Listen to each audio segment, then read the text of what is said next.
ಎಲ್ಲರಿಗೂ ಮಧ್ಯಾಹ್ನದ ಶುಭೋದಯ. ನನ್ನ ಹೆಸರು ನಯನ. ನನ್ನ ಹೆಸರು ಸಂಜನ. 9ನೇ ತರಗತಿ.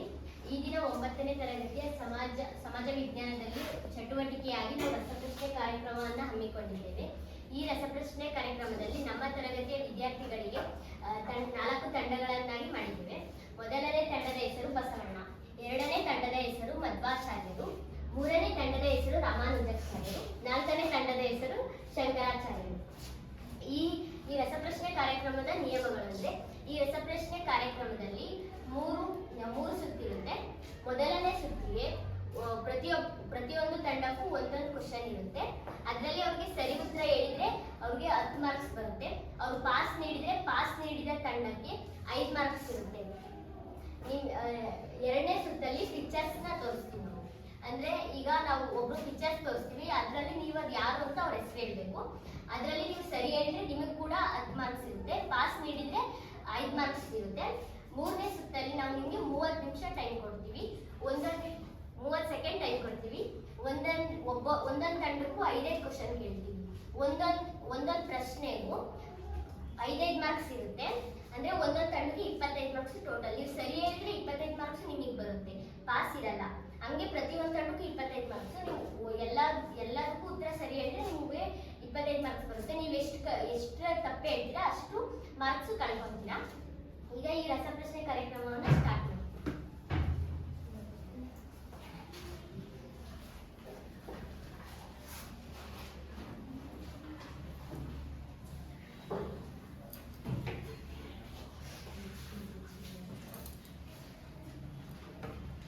ಮೊದಲನೇ ಸುತ್ತಿಗೆ ಇದರಲ್ಲಿ ಯಾವುದನ್ನ ಆಯ್ಕೆ ಮಾಡ್ತೀರಾ ಅದರೊಳಗಿರೋ ಕ್ವಶನ್ಸ್ ನಿಮಗೆ ನಿಮ್ಮ ಆಯ್ಕೆ. ಇದರಲ್ಲಿ 5 ಎನ್ವಲಪ್ ಇದೆ. ನೀವು ಯಾವುದನ್ನ ಆಯ್ಕೆ ಮಾಡ್ತೀರಾ ಅದರಲ್ಲಿರೋ ಪ್ರಶ್ನೆಯನ್ನ ನಾವು ನಿಮಗೆ ಕೇಳ್ತೀವಿ.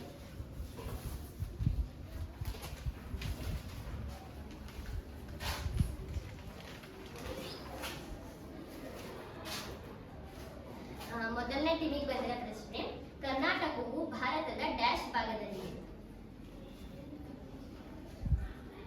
ದಕ್ಷಿಣ ಭಾರತ. ಸರಿಯಾದ ಉತ್ತರ. ನಿಮಗೆ 10 ಅಂಕ, ನೀವು 10 ಅಂಕ ಗಳಿಸಿದ್ದೀರಾ.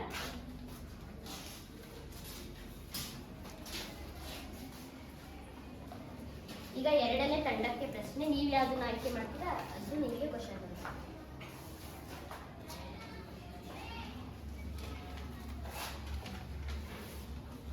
ನಿಮಗೆ ಬಂದಿರೋ ಪ್ರಶ್ನೆ, ಉನ್ನತ ಶಿಕ್ಷಣ ವಿಸ್ತರಣೆಗಾಗಿ ಕರ್ನಾಟಕ ಸರ್ಕಾರ ಡ್ಯಾಶ್ ಆಯೋಗವನ್ನು ಸ್ಥಾಪಿಸಿದೆ.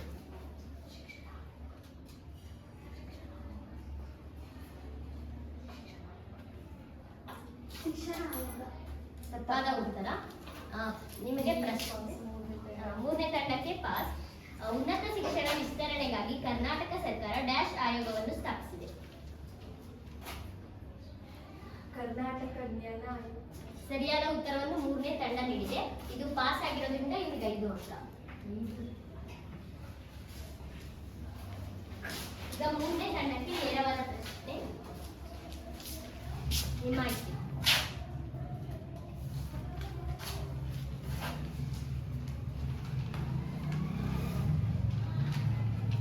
ನಿಮ್ಮ ಪ್ರಶ್ನೆ, ಭಾರತದ ಪ್ರಮುಖ ಉದ್ಯೋಗ ಡ್ಯಾಶ್. ಸರಿಯಾದ ಉತ್ತರ.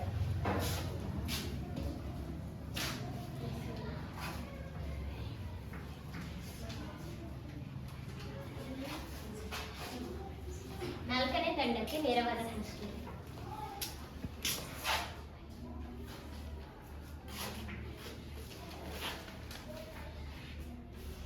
ನಿಮ್ಮ ಪ್ರಶ್ನೆ, ಕರ್ನಾಟಕ ಕರಾವಳಿ ಪ್ರದೇಶದ ಉದ್ದ ಡ್ಯಾಶ್ ಕಿಲೋಮೀಟರ್. 320. ಸರಿಯಾದ ಉತ್ತರ.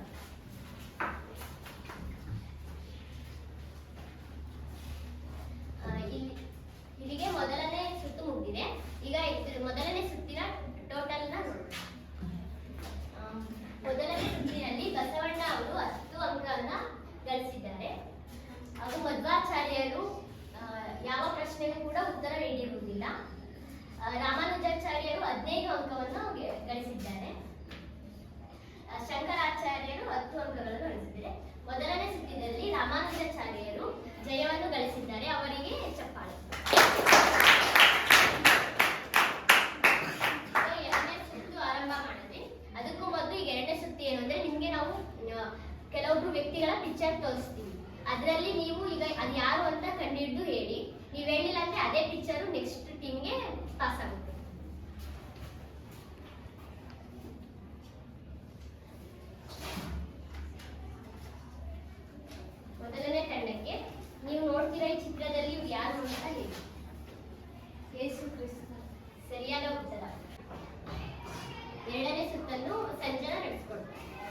ಎರಡನೇ ಸುತ್ತ ಬಂದು ನಾವು ಕೆಲವರು ಪಿಕ್ಚರ್ಸ್ನ ಇನ್ವಾಲ್ವ್ ಕವರಲ್ಲಿ ಹಾಕಿದ್ವಿ.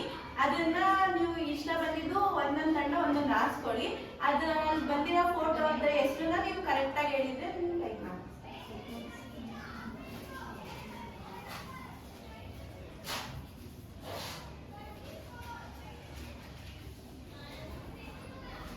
ಯೇಸು ಕ್ರಿಸ್ತರು. ಸರಿಯಾದ ಉತ್ತರ.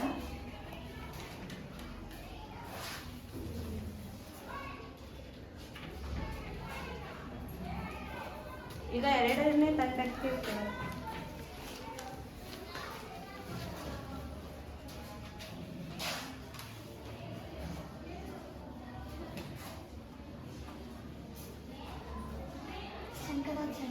ಸರಿಯಾದ ಉತ್ತರ.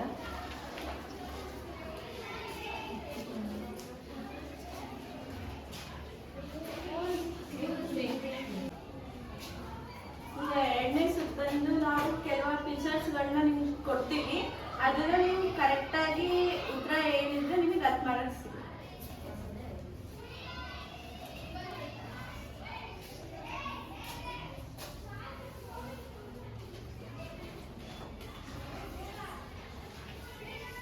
ಶಂಕರಾಚಾರ್ಯರು.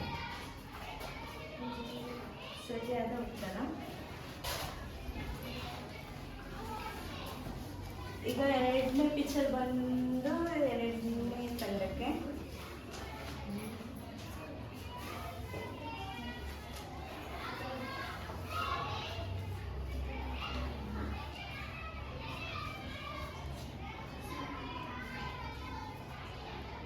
ಸಮಯ ಮೀರುತ್ತಿದೆ.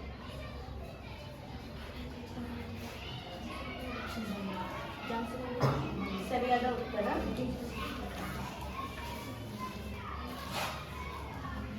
ಈಗ ಮೂರನೇ ಪಿಕ್ಚರ್ ಬಂದು ಮೂರನೇ ತಂಡಕ್ಕೆ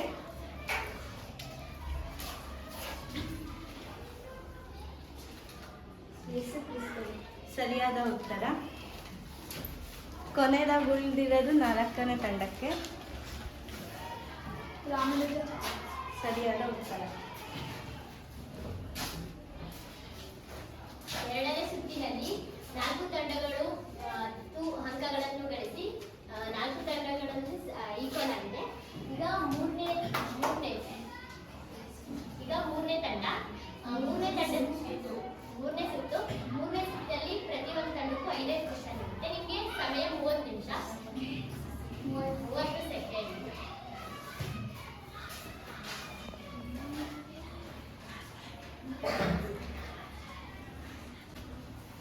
ಈಗ ಮೂರನೇ ಸುತ್ತು ಪ್ರಾರಂಭವಾಗ್ತಿದೆ.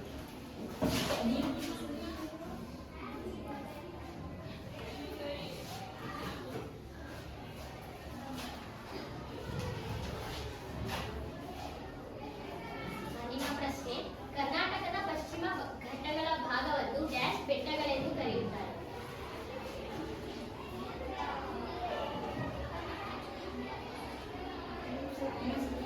ಕರ್ನಾಟಕದ ಪಶ್ಚಿಮ ಘಟ್ಟಗಳ ಭಾಗವನ್ನು ಡ್ಯಾಶ್ ಬೆಟ್ಟಗಳೆಂದು ಕರೆಯುತ್ತಾರೆ. ಸರಿಯಾದ ಉತ್ತರ.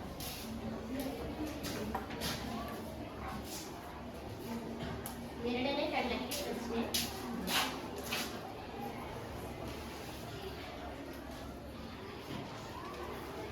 ನಿಮ್ಮ ಪ್ರಶ್ನೆ: ಕರ್ನಾಟಕದಲ್ಲಿ ಅತಿ ಹೆಚ್ಚು ಕಾಲುವೆ ನೀರಾವರಿ ಹೊಂದಿರುವ ಜಿಲ್ಲೆ ಡ್ಯಾಶ್.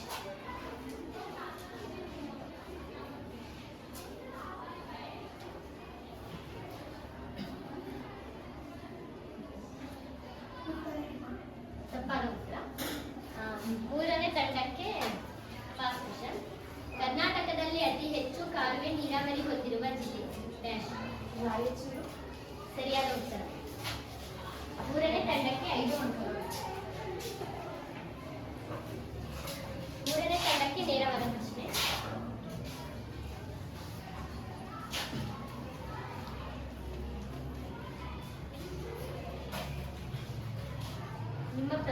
ನಿಮ್ಮ ಪ್ರಶ್ನೆ: ಪ್ರಸಿದ್ಧ ಜೋಗ್ ಜಲಪಾತ ಡ್ಯಾಶ್ ನದಿಯಿಂದ ಸೃಷ್ಟಿಯಾಗಿದೆ. ಶರಾವತಿ ನದಿ. ಸರಿಯಾದ ಉತ್ತರ.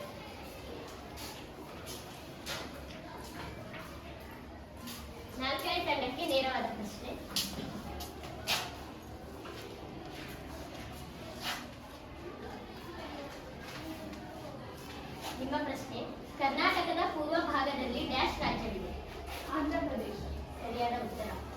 ನಾಲ್ಕನೇ ತಂಡಕ್ಕೆ 10 ಅಂಕಗಳು.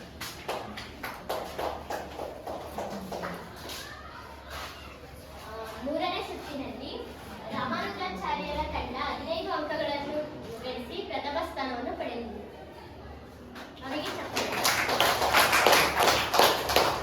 ಬಸವಣ್ಣ ತಂಡ ಹಾಗೂ ಶಂಕರಾಚಾರ್ಯರ ತಂಡ 10 ಅಂಕಗಳನ್ನು ಗಳಿಸಿ 2 ಈಕ್ವಲ್ ಆಗಿದೆ. ಮಧ್ವಾಚಾರ್ಯರ ತಂಡ ಯಾವ ಪ್ರಶ್ನೆಗೂ ಕೂಡ ಉತ್ತರ ಕೊಡದೆ 3ನೇ ಸ್ಥಾನದಲ್ಲಿದೆ. ಅವರಿಗೂ ಕೂಡ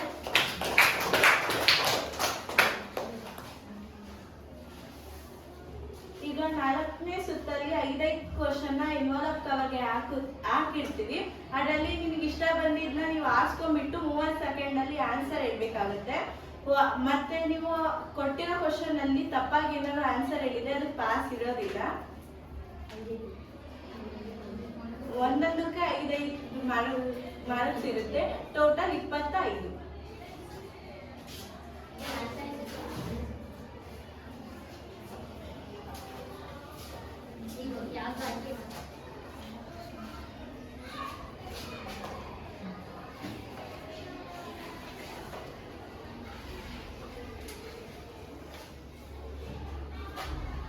ನಿಮ್ಮ ಮೊದಲನೇ ಪ್ರಶ್ನೆ, ಸಂವಿಧಾನದ ಕರಡು ಸಮಿತಿಯ ಅಧ್ಯಕ್ಷರು ಯಾರು? Doctor B R. ಅಂಬೇಡ್ಕರ್. ಸರಿಯಾದ ಉತ್ತರ 5 ಅಂಕ.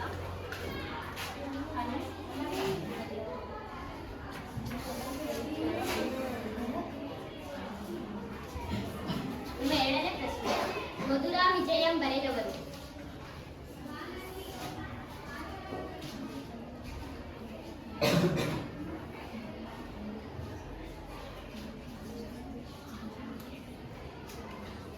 ಮಧುರಾ ವಿಜಯಂ ಬರೆದವರು? ತಪ್ಪಾದ ಉತ್ತರ. ನಿಮ್ಮ 3ನೇ ಪ್ರಶ್ನೆ, ಇಸ್ಲಾಂ ಧರ್ಮದ ಪವಿತ್ರ ಗ್ರಂಥ? ಸರಿಯಾದ ಉತ್ತರ. ನಿಮ್ಮ 4ನೇ ಪ್ರಶ್ನೆ, ಸಂವಿಧಾನ ರಚನಾ ಸಭೆಯ ಮೊದಲ ಸಭೆ ಡ್ಯಾಶ್ ರಂದು ನಡೆಯಿತು?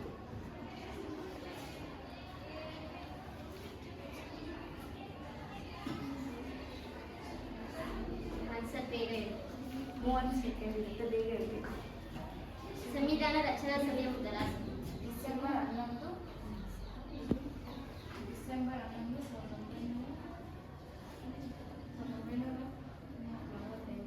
ತಪ್ಪಾದ ಉತ್ತರ. ನಿಮ್ಮ ಕಡೆಯ ಪ್ರಶ್ನೆ, 5ನೇ ಪ್ರಶ್ನೆ, ಗುಜ್ಜರ ಪ್ರತಿಹಾರ ರಜಪೂತ ಮನೆತನದ ಸ್ಥಾಪಕ? ಸರಿಯಾದ ಉತ್ತರ.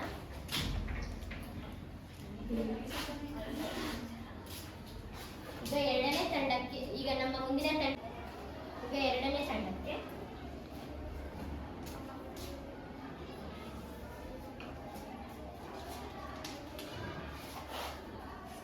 ನಿಮ್ಮ ಮೊದಲನೇ ಪ್ರಶ್ನೆ, ಪ್ರೌಢದೇವರಾಯನ ಮಂತ್ರಿ ಯಾರು?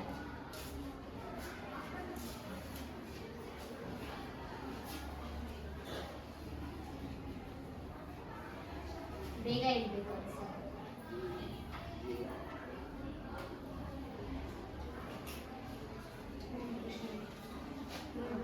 ಮೊದಲನೇ ಪ್ರಶ್ನೆಗೆ ಉತ್ತರ ಕೊಟ್ಟಿದೆ. ನಿಮ್ಮ 2ನೇ ಪ್ರಶ್ನೆ, ನಮ್ಮ ಸಂವಿಧಾನವು ಪ್ರಜೆಗಳಿಗೆ ಡ್ಯಾಶ್ ಪೌರತ್ವಕ್ಕೆ ಅವಕಾಶ ಮಾಡಿಕೊಟ್ಟಿದೆ? ಸರಿಯಾದ ಉತ್ತರ. ನಿಮ್ಮ 3ನೇ ಪ್ರಶ್ನೆ, ಪಾರ್ಸಿ ಧರ್ಮದ ಸ್ಥಾಪಕ? ಸರಿಯಾದ ಉತ್ತರ. ನಿಮ್ಮ 4ನೇ ಪ್ರಶ್ನೆ, ಮಹಮ್ಮದ್ ಪೈಗಂಬರರ ಉತ್ತರಾಧಿಕಾರಿಗಳನ್ನು ಡ್ಯಾಶ್ ಎನ್ನುವರು? ಸರಿಯಾದ ಉತ್ತರ. ನಿಮ್ಮ ಕಡೆಯ ಪ್ರಶ್ನೆ, ವಿಜಯನಗರ ಸಾಮ್ರಾಜ್ಯ ಸ್ಥಾಪನೆಯಾದ ವರ್ಷ? ನೀವು 4 ಪ್ರಶ್ನೆಗಳಿಗೆ ಸರಿಯಾದ ಉತ್ತರ ಗಳಿಸಿ ಉತ್ತರ ಕೊಟ್ಟು 20 ಅಂಕಗಳನ್ನು ಗಳಿಸಿದ್ದೀರಿ. ಈಗ 3ನೇ ತಂಡದವರಿಗೆ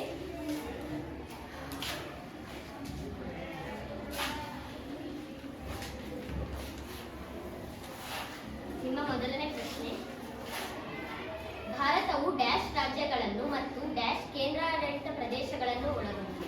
28 ರಾಜ್ಯಗಳು, 8 ಕೇಂದ್ರಾಡಳಿತ ಪ್ರದೇಶಗಳು. ಸರಿಯಾದ ಉತ್ತರ. ನಿಮ್ಮ 7ನೇ ಪ್ರಶ್ನೆ, ಶಂಕರಾಚಾರ್ಯರು ಪ್ರತಿಪಾದಿಸಿದ ಸಿದ್ಧಾಂತ? ಅದ್ವೈತ ಸಿದ್ಧಾಂತ.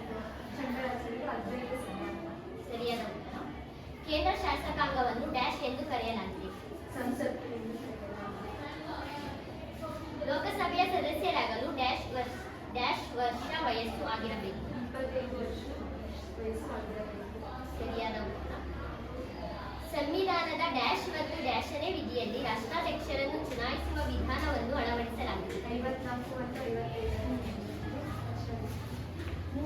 ಮೂರನೇ ತಂಡವು 5 ಪ್ರಶ್ನೆಗಳಿಗೂ ಉತ್ತರ ಕೊಟ್ಟು 25 ಅಂಕಗಳನ್ನು ಗಳಿಸಬಹುದು.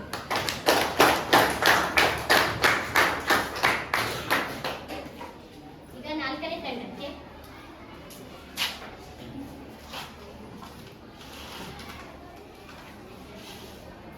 ಈಗ ಮೊದಲನೇ ಪ್ರಶ್ನೆ. ದ್ವೈತ ಸಿದ್ಧಾಂತ ಪ್ರತಿಪಾದಕರು. ಸರಿಯಾದ ಉತ್ತರ. ಭಾರತವು ಡ್ಯಾಶ್ಗಳ ಒಕ್ಕೂಟವಾಗಿದೆ. ಸರಿಯಾದ ಉತ್ತರ. 3ನೇ ಪ್ರಶ್ನೆ. ಶಂಕರಾಚಾರ್ಯರು ಕೇರಳದ ಡ್ಯಾಶ್ ಎಂಬಲ್ಲಿ ಜನಿಸಿದರು. ಸರಿಯಾದ ಉತ್ತರ. 4ನೇ ಪ್ರಶ್ನೆ. ರಾಜ್ಯಪಾಲರನ್ನು ಡ್ಯಾಶ್ ರವರು ನೇಮಿಸುತ್ತಾರೆ. ಸರಿಯಾದ ಉತ್ತರ. ನಿಮ್ಮ ಕಡೆಯ ಪ್ರಶ್ನೆ. ಸಂಸತ್ತಿನ 2 ಸದನಗಳನ್ನು ತಿಳಿಸಿ. ಮೇಲ್ಮನೆ ಕೆಳಮನೆ. ಸರಿಯಾದ ಉತ್ತರ. 4ನೇ ತಂಡ ಕೂಡ 5 ಪ್ರಶ್ನೆಗಳಿಗೂ ಉತ್ತರವನ್ನು ಕೊಟ್ಟು 25 ಅಂಕವನ್ನು ಗಳಿಸಿದೆ.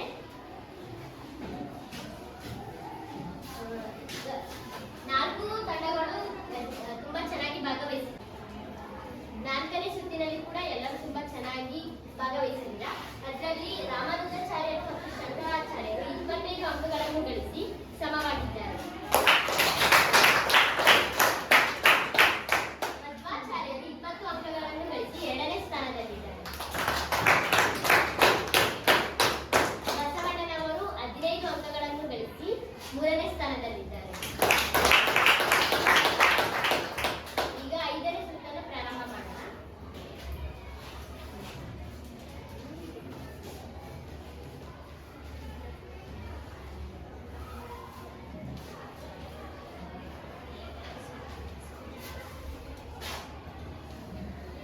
ಉನ್ನತ ಶಿಕ್ಷಣ ವಿಸ್ತರಣೆಗಾಗಿ ಕರ್ನಾಟಕ ಸರ್ಕಾರ ಆಯೋಗವನ್ನು ಸ್ಥಾಪಿಸಿದೆ. ಉನ್ನತ ಶಿಕ್ಷಣ ವಿಸ್ತರಣೆಗಾಗಿ ಕರ್ನಾಟಕ ತಂದೆಯ ಕುಟುಂಬದ ಒಡೆಯನಾದರೆ ಆ ಕುಟುಂಬವನ್ನು ಡ್ಯಾಶ್ ಎನ್ನುತ್ತೇವೆ. ಪ್ರಧಾನ. ಸರಿಯಾದ ಉತ್ತರ.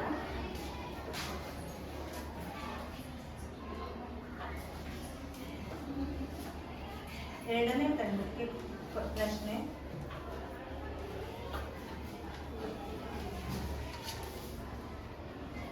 ಅತಿ ಹೆಚ್ಚು ಅರಣ್ಯ ಪ್ರದೇಶವು ಡ್ಯಾಶ್ ಜಿಲ್ಲೆಯಲ್ಲಿದೆ.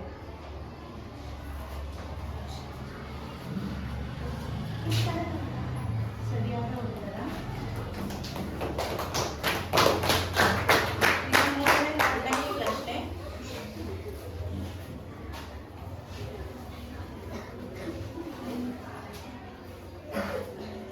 ಮಲ್ಪೆ ಸಮೀಪದಲ್ಲಿ ಡ್ಯಾಶ್ ದ್ವೀಪವಿದೆ. ಸರಿಯಾದ ಉತ್ತರ. 4ನೇ ತಂಡಕ್ಕೆ ಪ್ರಶ್ನೆ. ಕರ್ನಾಟಕದ ಪ್ರಮುಖ ಪ್ರಾಕೃತಿಕ ವಿಭಾಗಗಳನ್ನು ಹೆಸರಿಸಿ.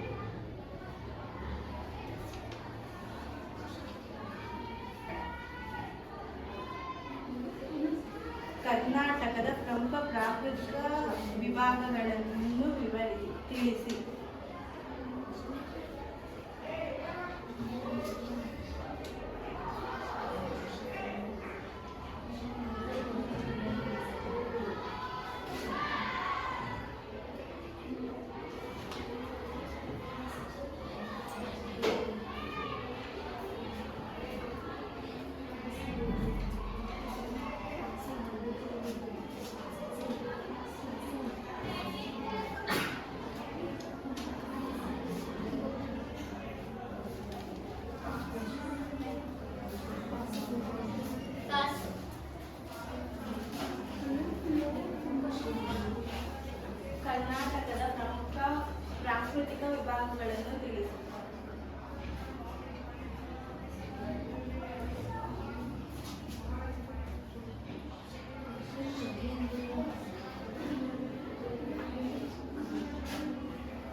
ಅಂತಿಮವಾಗಿ ಎಲ್ಲ ತಂಡಗಳ ಅಂಕವನ್ನು ಕ್ರೋಢೀಕೃತ ಮಾಡುತ್ತವೆ. ಅದು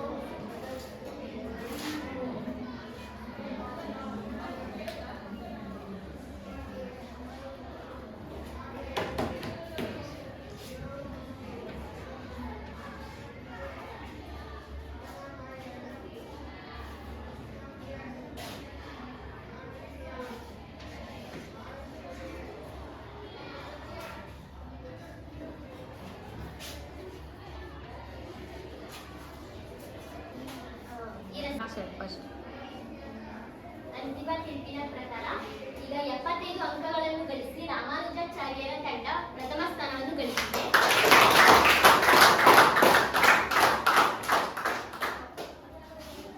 60 ಅಂಕಗಳನ್ನು ಗಳಿಸಿ ಬಸವಣ್ಣನ ತಂಡ 2ನೇ ಸ್ಥಾನದಲ್ಲಿದೆ. 55 ಅಂಕಗಳನ್ನು ಗಳಿಸಿ ಶಂಕರಾಚಾರ್ಯರ ತಂಡ 3ನೇ ಸ್ಥಾನದಲ್ಲಿದೆ.